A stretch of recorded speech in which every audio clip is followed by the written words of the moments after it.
and his ex-wife's name still caused his heart to stutter in his chest. The sleek corner office of Harrington Enterprises' New York headquarters suddenly felt airless, despite the floor-to-ceiling windows showcasing the Manhattan skyline. He hadn't heard from Andrea since that final day in court, when they'd both signed the papers with trembling hands, ending 5 years of marriage that had crumbled under the weight of his 80-hour work weeks, and her growing resentment of always coming second to the company. The divorce had been surprisingly civil, painful but not vindictive, with Andrea refusing any settlement beyond what she'd brought into the marriage. "Mr. Harrington," his assistant Diane appeared at the doorway. "Your 10 o'clock is waiting." "Cancel it," Jackson said, already reaching for his jacket. "Cancel everything today. Tell them it's a family emergency." Family. The word felt hollow now. At 42, Jackson had built an empire worth billions, but had lost the only person who mattered. Andrea had wanted children. He had wanted to wait until the company was stable. Now the company was thriving, and he was alone in a penthouse too large for one person. 30 minutes later, Jackson sat in a quiet corner of the Gramercy Park Hotel's tea lounge, a location they'd once loved for Sunday brunches. He spotted her the moment she walked in. Her auburn hair was shorter now, falling just below her shoulders, but she still moved with that quiet grace that had captivated him 6 years ago at a charity gala. What he wasn't prepared for was the infant carrier she carefully maneuvered through the tables. A child. Andrea had a child. The revelation hit Jackson like a physical blow. His fingers tightened around his water glass as calculations raced through his mind. 9 months since the divorce. How long before that had they separated? Almost a year. The timing was, "Hello, Jackson." Andrea's voice was soft but strained as she placed the carrier on the chair beside her. Inside, wrapped in a pale blue blanket, slept a tiny baby with a shock of dark hair that looked uncomfortably familiar. "Andrea." His voice sounded distant to his own ears. "I see congratulations are in order." She didn't smile. "This is Matthew. He's 4 months old." 4 months. The math didn't add up, unless... "He's yours, Jackson. He's our son." The world seemed to tilt on its axis. "That's impossible. We were careful. Always." His words came out harsher than intended, but shock had stripped away his usual composure. 99% effective isn't 100%. Andrea's green eyes, once filled with love for him, now held a mixture of defiance and exhaustion. Dark circles beneath them suggested sleepless nights. "I found out I was pregnant 2 weeks after the divorce was finalized." "And you didn't think to tell me?" Anger flared, hot and bright. "I had a right to know. I tried calling you 3 times. Your assistant said you were in Tokyo, then Dubai, then Singapore. I left messages. You never called back." Jackson flinched, remembering the international expansion he'd thrown himself into after the divorce, anything to avoid the empty spaces Andrea had left behind. "I'm telling you now because Matthew needs you," her voice cracked. "He has a congenital heart defect. He needs surgery, expensive, specialized surgery. My insurance won't cover the experimental procedure his doctor recommends, and I've exhausted my savings on his care already." The anger drained from Jackson as quickly as it had come, replaced by a cold fear he'd never experienced in all his years of high-stakes business deals. "How serious is it? Without the surgery?" "He has maybe a year." Andrea's composure finally broke, tears welling in her eyes. "I wouldn't have come to you, but this is beyond pride now. This is Matthew's life." Jackson looked at the sleeping infant, his son. The child had his dark hair, his jawline. Even in sleep, the baby's expressions mirrored his own. Something primal and protective surged within him. "I'll cover everything," he said immediately. "Whatever he needs, wherever in the world we need to go. The best surgeons, the best care." Relief washed over Andrea's face, followed quickly by wariness. "Thank you. I just need the financial help. I don't expect anything else from you."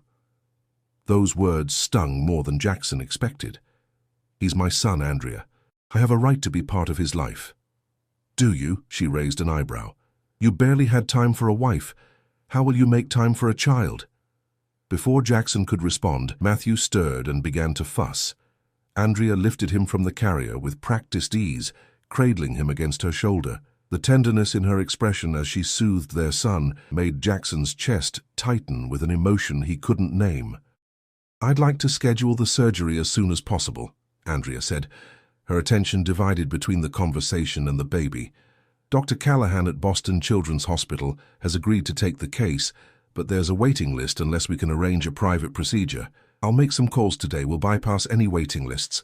Jackson reached for his phone, then hesitated. Could I hold him? Surprise flickered across Andrea's face, but she nodded and carefully transferred the baby into his awkward arms. Matthew weighed almost nothing, a fragile bundle with a rapidly beating heart, a heart that needed saving. The baby's eyes fluttered open, revealing eyes exactly like Jackson's own deep blue ones. The tiny hand that escaped the blanket wrapped reflexively around Jackson's finger with surprising strength. In that moment, looking into the face of his son, Jackson Harrington, the man whose ruthless business instincts had built a technology empire, felt his priorities shift with tectonic force. "I've missed so much already," he said quietly. "I don't want to miss any more." "Jackson," Andrea sighed, "a baby isn't a business acquisition you can just decide to take on. Parenthood requires presence, consistency." "I know what it requires," he interrupted, his eyes still locked on Matthew's. "And I know what I've been missing by prioritizing everything else. Give me a chance, Andrea. Give us a chance." "Us?" Her voice sharpened. "There is no us anymore. You made your choice a long time ago. People change." He finally looked up at her. "Circumstances change. A crisis doesn't fix fundamental problems," Andrea said, taking Matthew back into her arms. "Right now, Matthew needs that surgery. That's all I can focus on."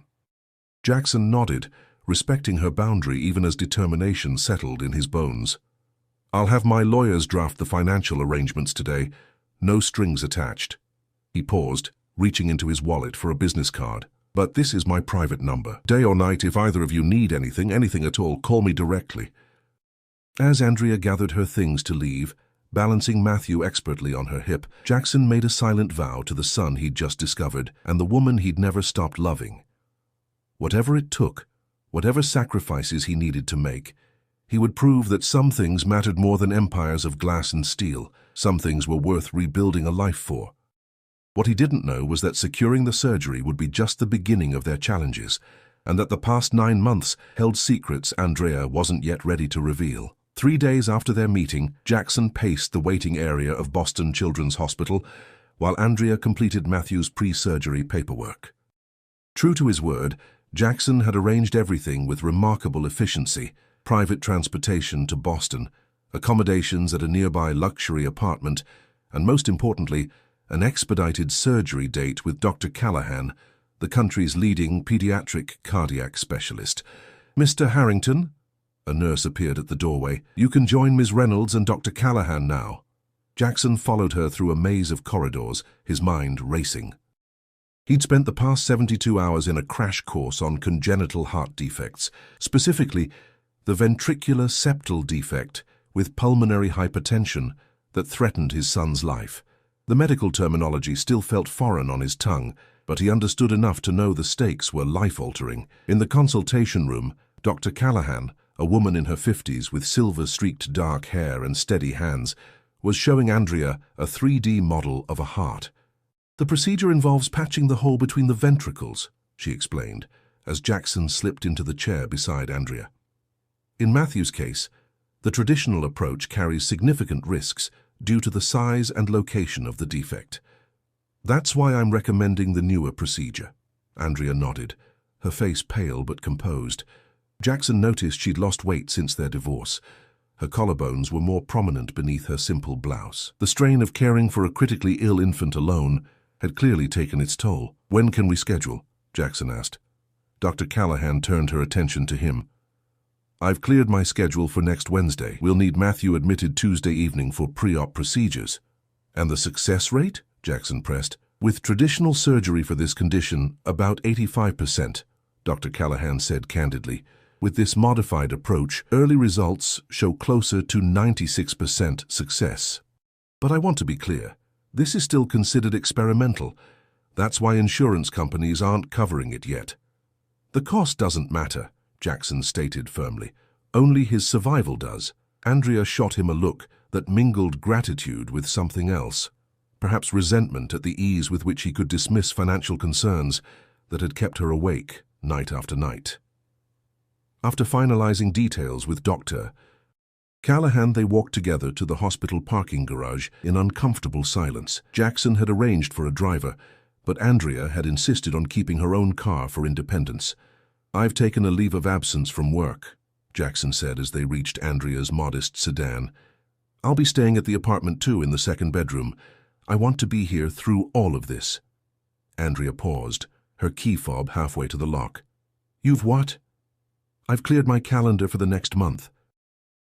Diane is forwarding only absolute emergencies, and Thomas is handling day-to-day operations." "That's unexpected." Andrea's surprise was evident. During their marriage, Jackson had never taken more than 3 consecutive days away from work. "He's my son, Andrea," Jackson's voice softened, "and you shouldn't have to do this alone."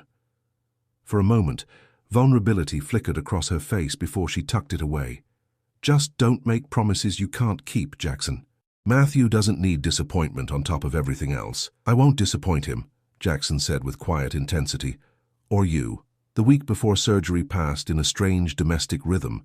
The 2-bedroom apartment Jackson had secured was spacious and comfortable, with a nursery hastily but expertly outfitted by an interior designer Jackson had called.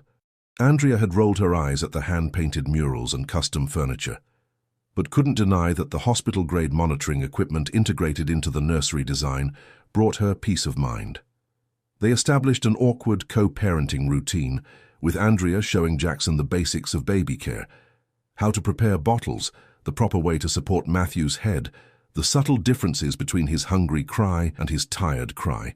Jackson proved a surprisingly apt pupil, his businessman's attention to detail serving him well, as he mastered the art of diaper changing with determined focus.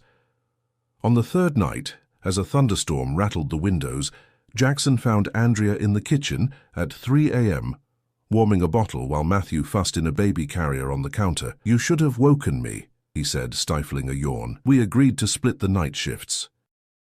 "Force of habit," Andrea replied, testing the milk temperature on her wrist.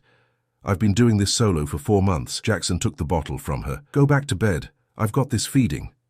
Andrea hesitated, maternal instinct warring with bone-deep exhaustion. "Are you sure?" "Positive." Jackson lifted Matthew carefully from the carrier. "We'll be fine." When Andrea disappeared down the hallway, Jackson settled into an armchair with his son cradled in the crook of his arm. As Matthew hungrily accepted the bottle, Jackson found himself studying the tiny features illuminated by the soft lamp glow. "You know," he whispered, "I've negotiated billion-dollar deals less intimidating than figuring out how to be your dad." Matthew's tiny hand wrapped around his finger in response, and Jackson felt that same fierce protectiveness surge through him. The next morning, Jackson awoke to raised voices from the living room. Throwing on a t-shirt, he emerged to find Andrea facing off with a tall, athletic man whose back was to Jackson. "This is completely inappropriate, Ryan," Andrea was saying, arms crossed defensively. "You can't just show up here." "I've been worried sick about you both," the man, Ryan, replied. "You disappeared from Philadelphia without a word, and then I find out through Megan that Matthew's having surgery. How could you not tell me?" "It all happened very quickly," Andrea explained, her voice strained. "And it's complicated." "What's complicated about letting me know?" Ryan's voice rose. "After everything we've been through together, after how I've been there for both of you." "Is there a problem here?" Jackson interrupted, making his presence known. Ryan turned, revealing a handsome face with a day's worth of stubble and confused green eyes. He was younger than Jackson by several years, dressed in medical scrubs beneath a leather jacket. "Jackson," Andrea said, tension radiating from her. "This is Ryan Chambers. He's Matthew's pediatrician from Philadelphia." "Ryan, this is Jackson Harrington." "Harrington?" Ryan's eyes widened with recognition. "The ex-husband?" His gaze darted between them, piecing things together. "Wait, is he the reason you suddenly had access to Dr. Callahan? Is he paying for the surgery?" "Matthew is my son," Jackson stated simply. Ryan's expression shifted from confusion to disbelief. "Your son? But you told me..." He broke off, turning back to Andrea. "You said Matthew's father wasn't in the picture, that he didn't even know." "I recently informed Jackson about Matthew," Andrea said carefully. "Given the urgency of the surgery, it seemed necessary." "Necessary," Ryan repeated flatly. So the past 4 months, everything between us was what exactly? Just you biding time until a better financial option came along? Jackson watched Andrea flinch at the accusation. Ryan, that's unfair. You know it wasn't like that. Do I? Ryan ran a hand through his hair in frustration. Because from where I'm standing, it looks like you've been keeping secrets from everyone. Does he even know about us? Jackson's eyes snapped to Andrea's face, which had gone pale. There's something you're not telling me, he said quietly. Andrea looked trapped between the two men. After a long moment, she sighed. Ryan and I have been seeing each other for the past 3 months. He's been supportive, with Matthew, with everything. The revelation shouldn't have hurt as much as it did. Jackson had no claim on Andrea's personal life, not anymore. But something about the obvious familiarity between her and this doctor, the way Ryan clearly felt entitled to be part of Matthew's life, struck a nerve Jackson hadn't known was exposed. I see, he said, his businessman's mask sliding into place. Well, Dr. Chambers, I appreciate your concern for my son and his mother, but as you can see, they're both being well cared for. Your son, Ryan repeated, something dangerous flashing in his eyes. Convenient timing, showing up just when they need your money. Where were you during the first trimester sickness? The midnight feedings? The first smiles? Ryan, stop, Andrea interjected. This isn't helping. No, Andrea, I think it's a fair question, Jackson replied coolly. Where was I? I was exactly where Andrea left me, trying to rebuild my life after our marriage ended. Had I known about Matthew, things would have been different. The tension in the room thickened, charged with unspoken accusations and complicated history. Matthew, sensing the atmosphere, began to cry from his bassinet in the corner. All 3 adults instinctively moved toward him, creating an absurd tableau that might have been comical under different circumstances. Andrea reached him first, lifting him protectively. This is exactly what I was afraid of, she said, her voice trembling slightly. Matthew needs stability right now, not drama. His surgery is in 3 days. Ryan's expression softened at the mention of the surgery. That's why I came. I wanted to be here for it, for both of you. I appreciate that, Andrea said gently, but we need to focus solely on Matthew right now. Everything else has to wait. As Ryan reluctantly took his leave with a promise to call later, Jackson watched the careful way Andrea avoided his gaze. There were clearly complications beyond Matthew's heart that needed addressing, but Andrea was right. The surgery came first. What troubled him most, however, wasn't Ryan's presence in their lives. It was the growing suspicion that Andrea had deliberately kept him in the dark about their son, and he couldn't help wondering what else she might be hiding. The morning of Matthew's surgery arrived with a heavy September rain that drummed against the hospital windows. Jackson and Andrea sat side by side in the pre-op room, watching as nurses prepared their son for the procedure. The tension between them had grown more complicated since Ryan's unexpected appearance, with conversations limited to Matthew's care and surgical preparations. Mr. and Mrs. Harrington, a nurse appeared with clipboard in hand. Ms. Reynolds, Andrea corrected automatically. We're not married. The nurse's smile faltered momentarily. I apologize. We need final signatures from both parents.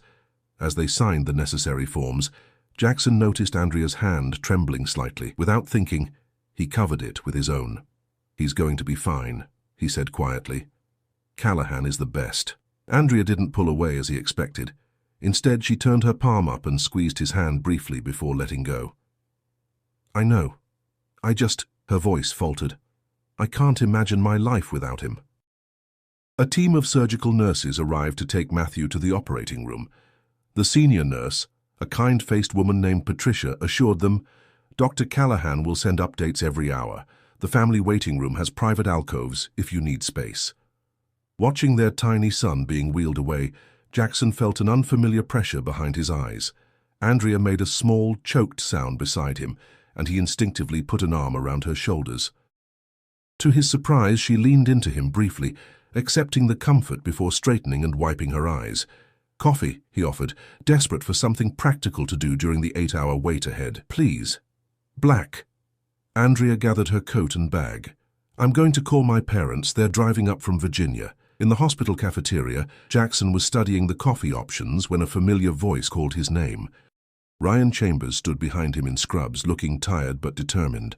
I'm not here to create problems, Ryan said quickly, raising his hands in a placating gesture.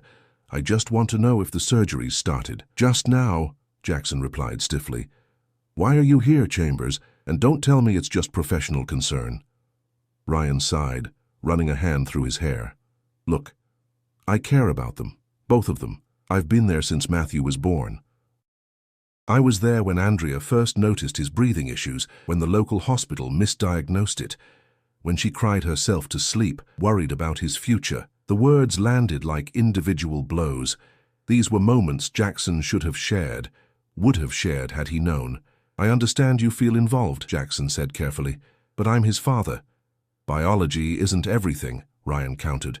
Where were you when I didn't know he existed, Jackson interrupted, anger flaring. That wasn't my choice. Ryan paused, something shifting in his expression. Wait, when exactly did Andrea tell you about Matthew? 4 days ago, Jackson replied. Why? Ryan stared at him in evident disbelief. 4 days? Not 4 months? No. I had no idea until she contacted me last week. Jackson studied Ryan's reaction with growing suspicion. Why does that surprise you? The doctor seemed momentarily speechless. Because Andrea told me months ago that she'd informed you about Matthew and you wanted nothing to do with him, that you'd offered money but refused involvement. The revelation hit Jackson like a physical blow. She told you what? That's why I've been so... Ryan trailed off, looking troubled. She said you knew but chose your company over your son, just like you'd chosen it over your marriage. Jackson set down the coffee cups, his hands suddenly unsteady. That's not what happened. She never told me about him until the surgery became necessary. The two men regarded each other with new understanding, both processing the implications of Andrea's deception. I need to speak with her, Jackson said finally. Not today, Ryan said firmly. Whatever this is about, it can wait until Matthew's through surgery. Despite his anger, Jackson knew Ryan was right. Fine. But this isn't over. When Jackson returned to the waiting room with coffee, he found Andrea sitting alone, staring at her phone. My parents' flight is delayed, she said, accepting the cup without meeting his eyes. Jackson sat beside her, struggling to maintain his composure. The knowledge of her lie burned inside him, but confronting her now would only add stress during an already impossible day. Instead, he pulled out his tablet and focused on answering urgent work emails, channeling his anger into productivity.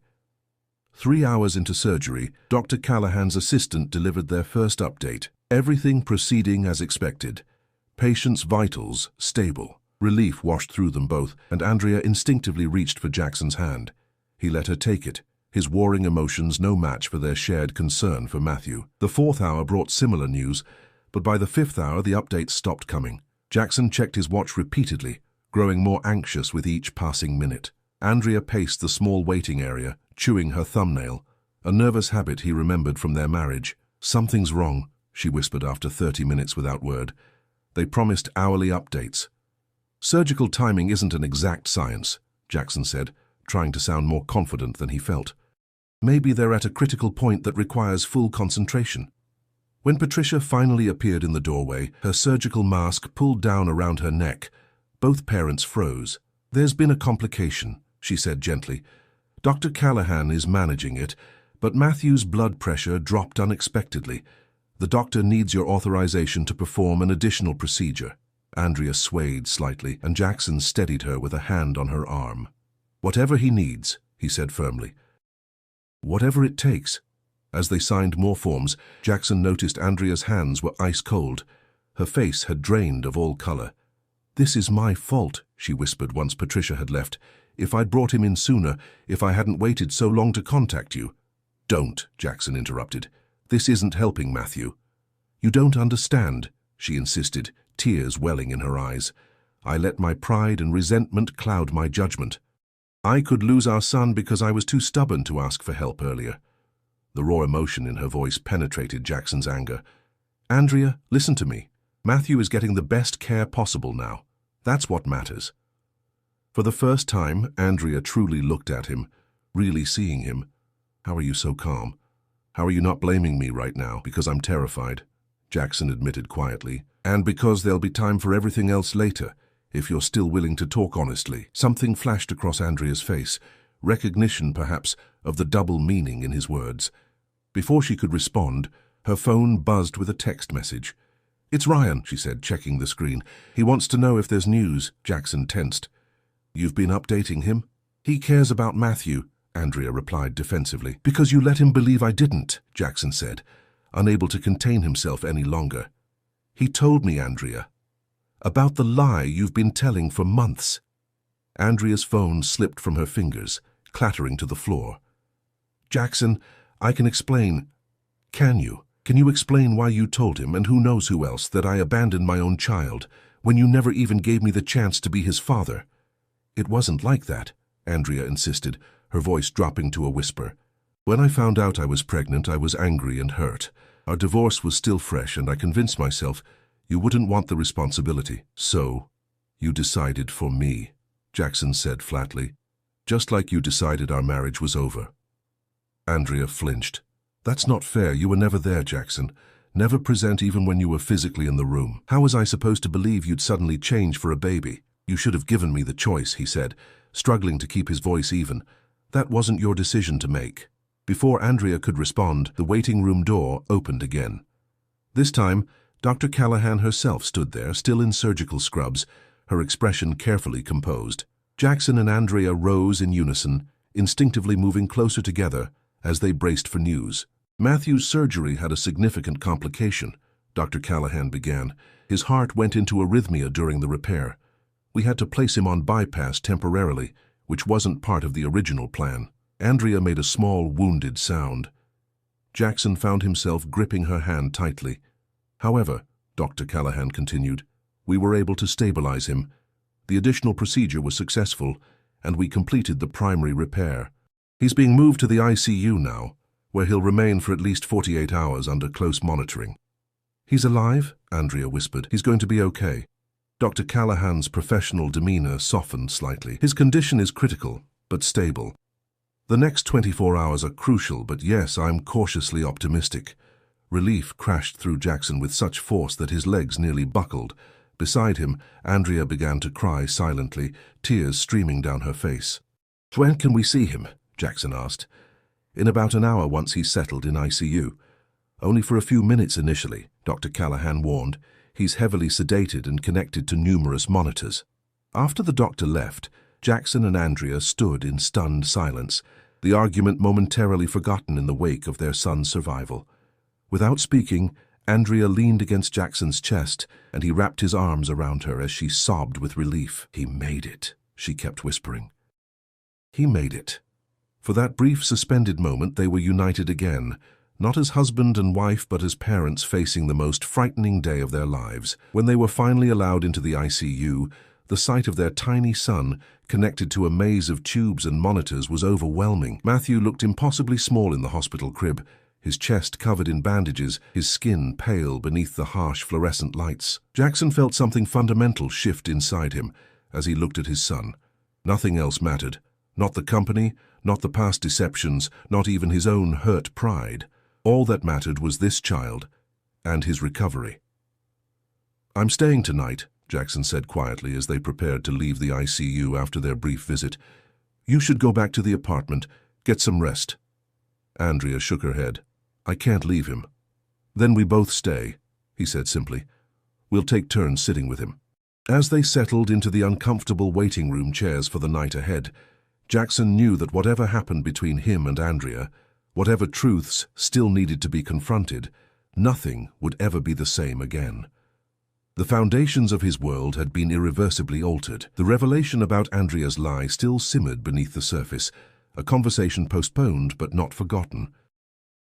But watching her now, exhausted and vulnerable, as she dozed fitfully in the chair across from him, Jackson found himself wondering if there might still be a path forward for all of them, a path he hadn't considered possible just days ago. Matthew's recovery progressed with agonizing slowness. The first 72 hours after surgery were a blur of hourly vital checks, hushed consultations with doctors, and brief, precious moments when Jackson and Andrea were allowed to touch their son's tiny hand or speak softly to him as he drifted in and out of sedation. By the fourth day, Dr. Callahan delivered the news they'd been desperate to hear. "The repair is holding beautifully. His heart function has improved significantly, and we're seeing none of the complications we feared." Andrea collapsed into a chair, overcome with relief, while Jackson maintained his composure, just long enough to shake the doctor's hand before turning away to hide the tears that threatened to fall. "We'll move him out of ICU tomorrow if this progress continues," Dr. Callahan added. "After that, we're looking at about 10 more days in the hospital, followed by recovery at home." Home. The word hung between Jackson and Andrea, loaded with unspoken questions. Would it be her Philadelphia apartment, his New York penthouse, the temporary Boston residence they'd reluctantly shared during this crisis?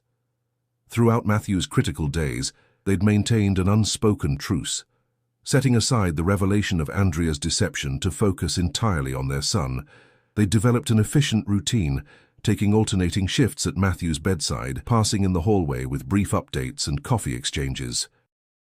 The pattern allowed them to minimize direct confrontation while maximizing Matthew's parental contact. Ryan had maintained a respectful distance, texting Andrea occasionally, but not visiting the hospital again after his conversation with Jackson. Whatever personal feelings were involved, all three adults had silently agreed that Matthew's recovery took precedence over their complicated emotional entanglements. On the day Matthew was transferred to a regular pediatric room, Jackson returned from a quick shower at the apartment to find Andrea sitting beside their son's crib, reading aloud from a children's book. Matthew was awake, his blue eyes, so like Jackson's own, tracking her movements with newfound alertness. "His color's better," Jackson observed, setting down the fresh clothes and toiletries he'd brought for Andrea. She looked up with a genuine smile, the first he'd seen since before the surgery. "The nurse says his oxygen levels are almost normal. He even took a little formula earlier."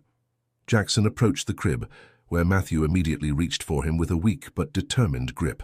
The simple gesture of recognition struck Jackson with unexpected force. Despite everything, his son knew him now. "We need to talk, Andrea," he said quietly, stroking Matthew's dark hair. "About everything. About the future." Andrea's smile faded, but she nodded. "I know. Doctor, Callahan says they're keeping him under observation for a few hours. We could go to the family room." The hospital's family consultation room offered more privacy than the waiting areas, with comfortable seating and a large window overlooking the Boston skyline. Andrea sat across from Jackson, her exhaustion evident in the shadows beneath her eyes and the way her clothes hung loosely on her frame. "I owe you an explanation," she began before he could speak. "And an apology." "Yes, you do," Jackson agreed, his tone measured. "But first I need to know one thing. Why? Why lie about telling me about Matthew?" Andrea looked down at her hands, twisted together in her lap. "It started as self-protection. When I discovered I was pregnant,